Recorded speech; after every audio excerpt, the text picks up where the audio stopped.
Buenas noches, mi nombre es William Javier Angulo Rincón. Este es el trabajo de legislación laboral de la unidad 2 con respecto a las entregas de lo solicitado, que es el video que vamos a presentar. Lo primero que solicitan es la contextualización o indicación sobre el trabajo colaborativo 1. Con respecto al trabajo colaborativo 1, donde se realizó la liquidación de la nómina y la sesión de la hoja de vida con respecto a las afiliaciones y el desarrollo solicitado en el grupo. Fue evidente como los documentos de apoyo fueron bastante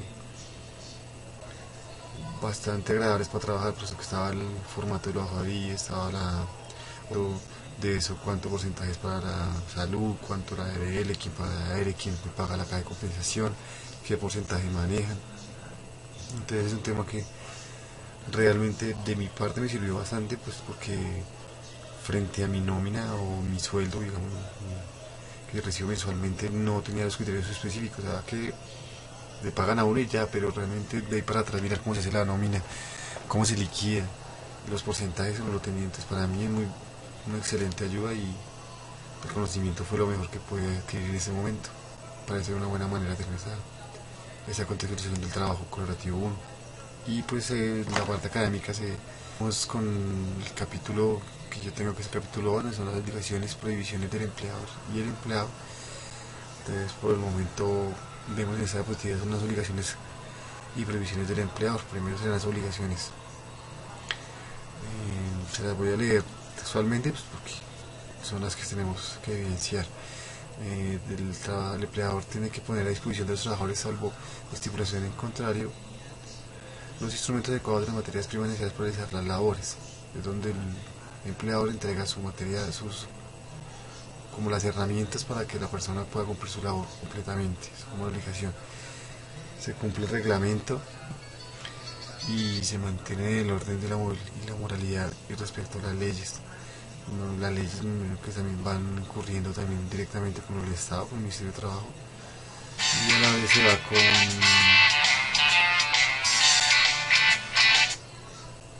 y a la vez se trabaja con el respeto del reglamento interno de la compañía. El empleador no está obligado a pagar al trabajador los gastos razonables de venida y de regreso si para prestar sus servicios lo hizo cambiar de residencia, salvo una terminación de contrato se origina por culpa o voluntad del trabajador. Si el trabajador prefiere radicarse en otro lugar, el empleador debe costear su traslado hasta la concurrencia de los gastos que demandaría su regreso al lugar donde residía anteriormente.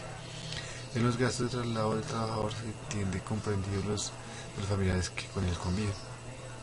No está obligado ahora el trabajador que lo solicite dar al trabajador que lo solicite a la expiración de un contrato, una certificación en que conste el tiempo de servicio, la índole de la labor y el salario de vengado. E igualmente, si el trabajador lo solicita, hacerle práctica de examen sanitario y darle certificación sobre el particular.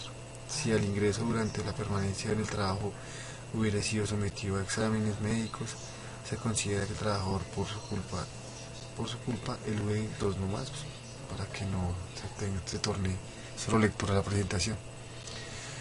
Tenemos que de obligaciones también está guardar absoluto respeto a la dignidad del personal del trabajador, a sus creencias y sentimientos. Y otra, expresar inmediatamente los primeros auxilios en caso de accidente o enfermedad. A este efecto, en todo establecimiento de taller no fabrica que ocupe habitual más de 10 trabajadores. Deberá mantenerse lo necesario según la reglamentación de las autoridades sanitarias.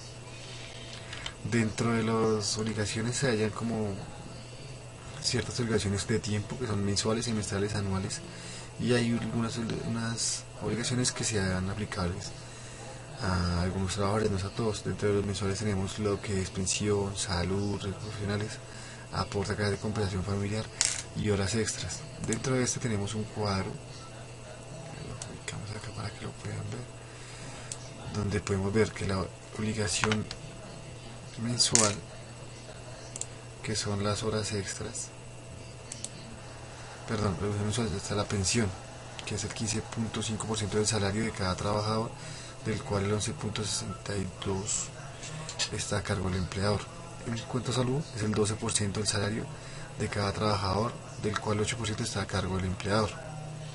Tenemos que riesgos profesionales, dependiendo de la clase de riesgo en que se clasifica y la actividad económica de la empresa, el recargo será pues, el 75%, que es el del recargo nocturno. Tenemos obligaciones semestrales, que esa sí es la prima de servicios, que es como un sueldo, o sea, 30 días de salario por año, pagadero semestralmente, son 2 al año. Tenemos obligaciones anuales, que son las cesantías, que son 30 días laborables, eso es un sueldo del trabajador, más los intereses de las cesantías, que es el 12% total sobre la cesantía, liquidado a 31 de diciembre de cada fin de año. Las vacaciones, que son 15 días hábiles de descanso remunerado por cada año de servicio. Obligaciones aplicables a algunos trabajadores, que son las excepciones que tenemos aparte, que son dotación, una entrega de vestido y calzado 3 veces al año. Está la licencia de maternidad en los casos de las mujeres embarazadas, que son 12 semanas de descanso, remuneradas a partir de la época del parto. Y a la vez tenemos la licencia de paternidad, que son 8 días hábiles de descanso remunerado a partir de la época del parto. Esto en cuanto a las obligaciones del empleador. Tenemos también dentro de esto algunas que son prohibiciones también que son del empleador. Debo nombrar unas que son, digamos, está la de exigir aceptar dinero del trabajador como gratificación para que se le admita en el trabajo o por otro motivo cualquiera que se refiere a las condiciones de este. También está prohibido ejecutar o autorizar cualquier acto que vulnere o restrinja los derechos de los trabajadores o que ofenda su dignidad. Tenemos también que limitar o presionar de cualquier forma a los trabajadores en el ejercicio de su derecho de asociación. Son prohibiciones que están estipuladas desde un principio en la normatividad de la legislación laboral en cuanto a los que va a regir a los empleadores. También tenemos acá algunas obligaciones del trabajador. Dentro de esas podemos decir que hay una que es guardar rigurosamente la moral en las relaciones con sus superiores y compañeros. Tenemos que no es bueno la obligación del trabajador no comunicar con terceros salvo la autorización expresada las informaciones que tenga sobre su trabajo, simplemente que sean de naturaleza reservada. Debe ser muy reservado con sus responsabilidades para no afectar ciertos casos o afectar la parte de la compañía. Acatar y cumplir órdenes de instrucciones que de modo particular le impartan el empleador o sus representantes. Es donde debe cumplir sus órdenes, o sea, debe cumplir con sus labores normal, y está obligado, supuesto que ya hay un contrato donde él indica que va a cumplir salario. El artículo 127 del Código, modificado por la Ley 50 de 1990, establece que constituye salario no solo la remuneración ordinaria, fija o variable, sino todo lo que recibe el trabajador en dinero o en especie como contraprestación directa del servicio, sea cualquiera la forma o denominación que se adopte, como prima sobre sueldos, bonificaciones habituales, valor del trabajo suplementario o de las horas extras, valor del trabajo en días de descanso obligatorio o porcentaje sobre las ventas y comisiones. Dentro de esto tenemos la dimensión del salario, que es perdón, donde la dimensión del salario es jornal, y tenemos el jornal y tenemos el sueldo. Los conceptos se dividen acá los tenemos. Tenemos que el jornal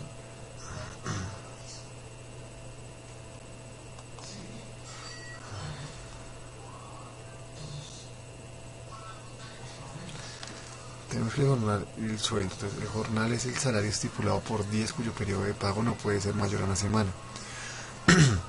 Y el sueldo sí es el estipulado por periodos mayores de un día, cuyo periodo de pago no puede ser mayor de un mes. Entonces, el sueldo es el que puede ser quincenal o mensual. Y ya lo que vemos es que el jornal es lo que se trabaja es por días. Ya cuando se pasa una semana pasaría a ser un sueldo automáticamente. Entonces ya no sería el jornal. Esta es la explicación del salario. Tenemos distintas bases de salarios, los cuales los conceptos son los siguientes. Tenemos que el salario mínimo, entonces según el artículo vamos acá para que lo puedan ver, el artículo 7 del código define como salario mínimo el que todo trabajador tiene derecho a percibir para atender sus necesidades normales y a las de su familia, en el orden de material, moral y cultura. Está el salario mínimo legal, es el que está fijado, es el que se fija, está fijado en virtud de las negociaciones colectivas de las empresas. El salario mínimo legal vigente se, se actualiza cada año, normalmente siempre se ajusta, y a la vez también se ajusta lo del subsidio de transporte. Ese es el reajuste, normalmente se hace cada principio de año para llegar a un margen donde sea como una unificación, o como una, no, se tomaría más bien como un apoyo que hace el Ministerio de Trabajo para los empleadores en cuanto al tema de estipular un rango para que siempre sea lo mínimo que se puede ganar una persona, para que no se discrimine el trabajo o por el servicio prestado de alguna persona, no sean los criticados. Trabajamos también el salario integral, es el que da de conformidad con el numeral segundo del artículo 132 del Código. Cuando el trabajador devenga un salario ordinario superior a 10 salarios mínimos legales mensuales, valdrá la estipulación escrita de un salario que, además de retribuir el trabajo ordinario, compense de antemano el valor de las prestaciones, recargos y beneficios, tales como los correspondientes al trabajo nocturno, extraordinario, dominical, festivos, horas extras, cesantías, intereses, subsidios y en general, excepto las vacaciones. O sea, dentro del salario integral se entiende que es un pago que se le da al trabajador, pero dentro de ese están sus horas extras, su trabajo nocturno. O sea, si algún día tiene que ser extras, no se van a pagar aparte, ya están dentro de su integral. Lo mismo que el nocturno o un dominical, eso ya cuando se hace el acuerdo del total del salario integral, ahí ya va todo incluido. Hay un caso, dice que en ningún caso el salario integral podrá ser inferior al monto de 10 salarios mínimos legales mensuales, más el factor prestacional correspondiente a la empresa, que no podrá ser inferior al 30% de dicha cuantía. El salario no estará exento de las cotizaciones de la seguridad social ni los aportes para fiscales. Entonces el que tiene un salario integral también está responsable de salud y pensión, siempre hay que hacerlo con sus aportes para fiscales.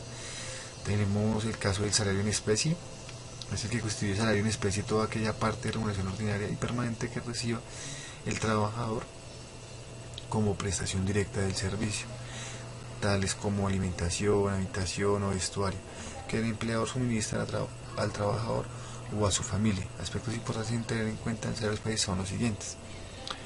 El salario en especie debe valorarse expresadamente en todo contrato de trabajo.